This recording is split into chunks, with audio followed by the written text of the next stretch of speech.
Hello everyone, welcome back to Ninja Prep. तो PYQs का एक और सेट लेकर हाजिर हूं आप लोगों के सामने एंड आई होप इसके पहले जितने भी मैंने पीवाईक्यूज सेट डिस्कस किए हैं आप लोगों को बहुत अच्छे से वो सभी समझ आ गए होंगे।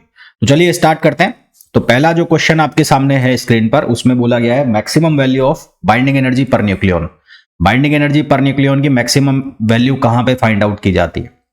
तो हम जब कर्व बनाते हैं बाइंडिंग एनर्जी पर न्यूक्लियन का, बाइंडिंग एनर्जी पर न्यूक्लियन का और किसका एटॉमिक नंबर का जब कर्व बनाते हैं तो हमारे पास इस तरह से कर्व बनता है। कुछ पीक्स बनते हैं यहां पर, फिर ऐसे पीक आता है और फिर उसके बाद ये कांस्टेंट सा हो जाता है। तो ये जो पीक आता है हमारे पास, ये आता है किसके लिए? Fe56 के लिए।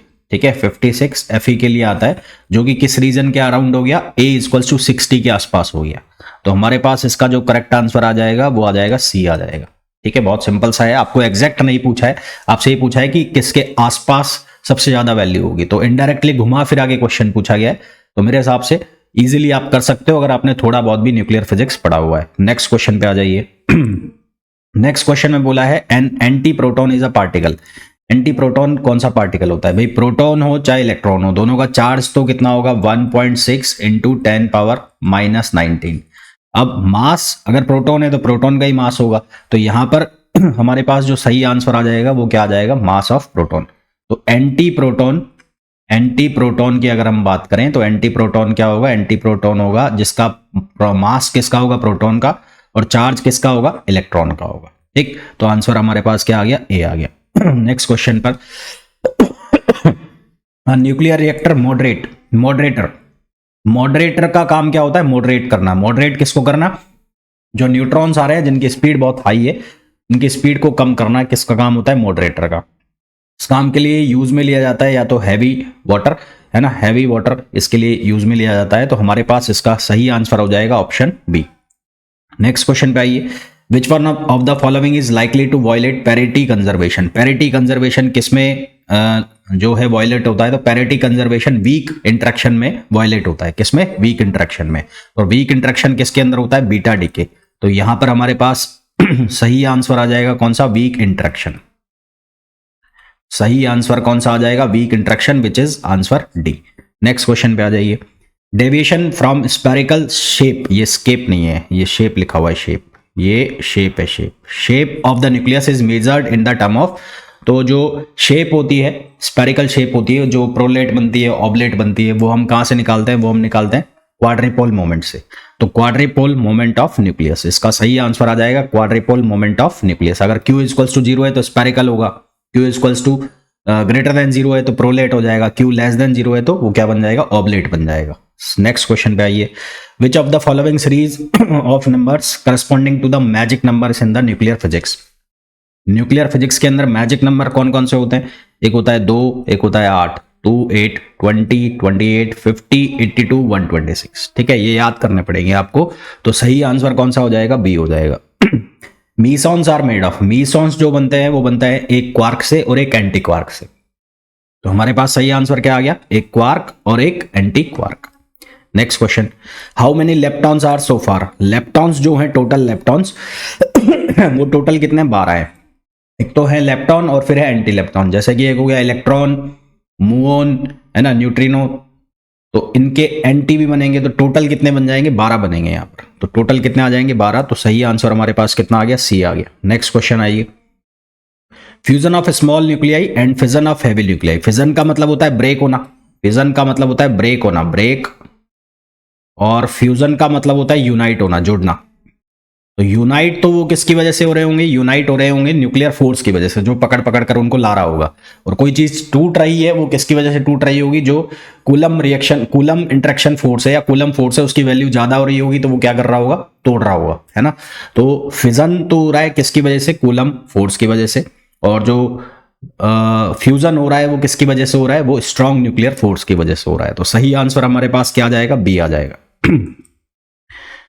फिर नेक्स्ट क्वेश्चन पे आइए। According to liquid drop model the asymmetric energies, asymmetric energy का हम पहले भी कई बार बात कर चुके हैं। इसके अंदर अनइक्वल डिस्ट्रीब्यूशन होता है न्यूट्रॉन प्रोटॉन का, जिसकी वजह से ये टर्म आता है। और इस टर्म को हम कैसे लिखते हैं, इस टर्म को हम लिखते हैं E इक्वल्स टू माइनस में ए जाता है, यहाँ पर एक कांस्टेंट आता है असिमेट्रिक कांस्टेंट जिसको बोलते हैं, ये होता है A minus 2Z square upon A.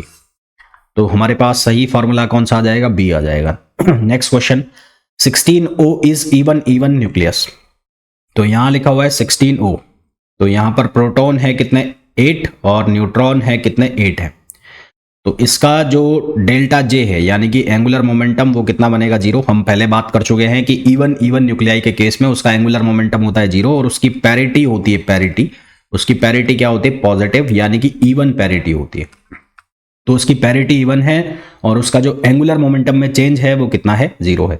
तो इस केस में ना तो इसके पास कोई भी मैग्नेटिक डायपोल मोमेंट होगा और ना ही इसके पास कोई भी क्या होगा इलेक्ट्रिक क्वाड्रिपोल मोमेंट होगा। तो ना तो इसके पास मैग्नेटिक डायपोल मोमेंट होगा और ना ही इसके पास इलेक्ट्रिक क्वाड्रिपोल मोमेंट होगा। तो सही आंसर हमारे पास क्या आ जाएगा, ए आ जाएगा। Ground state off spin off Li 7Li, तो 3Li और 7 ये लिखा हुआ है। तो यहां पर Z की वैल्यू हो गई 3 और N की वैल्यू हो गई 4। तो हमें ऑड वाला लेना होता है, तो ये मैंने ले लिया यहां से। तो ये बना 1s 1/2, ये बन गया 2 और ये बन गया 1p 3/2 और ये हो गया 1। ठीक है, तो यहां से जो हमारे पास J वैल्यू है वो कितना आ गया 3/2 और P है तो P के लिए L की वैल्यू कितनी हो जाएगी 1, L की वैल्यू 1 हो जाएगी। तो पैरिटी यहां से जो बनेगी पैरिटी बनेगी -1 पावर L, यानी कि माइनस वैल्यू आनी है। तो हमारे पास यहाँ पर J पाई, तो J पाई क्या बनेगा, वो बनेगा 3/2 माइनस। अब यहाँ पर सिर्फ 3/2 लिखा है तो हमने आंसर लगाया क्या 3/2। अगेन मैजिक नंबर वाला क्वेश्चन रिपीट हो गया। तो मैजिक नंबर वाला क्वेश्चन में क्या आएगा 2 8 20 50 82 126। तो ये हमारे पास सही आंसर आ गया A. Next question, the electron can not reside inside the nucleus. Electron अंदर क्यों नहीं रह सकते ये हमें बताना है। तो उसका कारण क्या होता है, the magnetic moment of electron is several times of the nucleus. हमारे पास दो चीजें होती है, एक होता है बोहर मैग्नेटॉन, इसको हम लिखते हैं EH कट अपॉन 2me, और एक होता है हमारे पास न्यूक्लियर मैग्नेटॉन, इसको हम लिखते हैं EH कट अपॉन 2mp। तो इसको तो हम लिखते हैं न्यूक्लियर मैग्नेटॉन और इसको हम लिखते हैं क्या बोहर मैग्नेटॉन। Bohr magneton. तो अगर मैं mu B divide by mu N करता हूं तो यहां से क्या बनेगा, ये बन जाएगा MP अपॉन ME और ये कितना हो जाएगा 1836। तो म्यू बी इक्वल्स टू क्या आ गया 1836 ऑफ म्यू एन।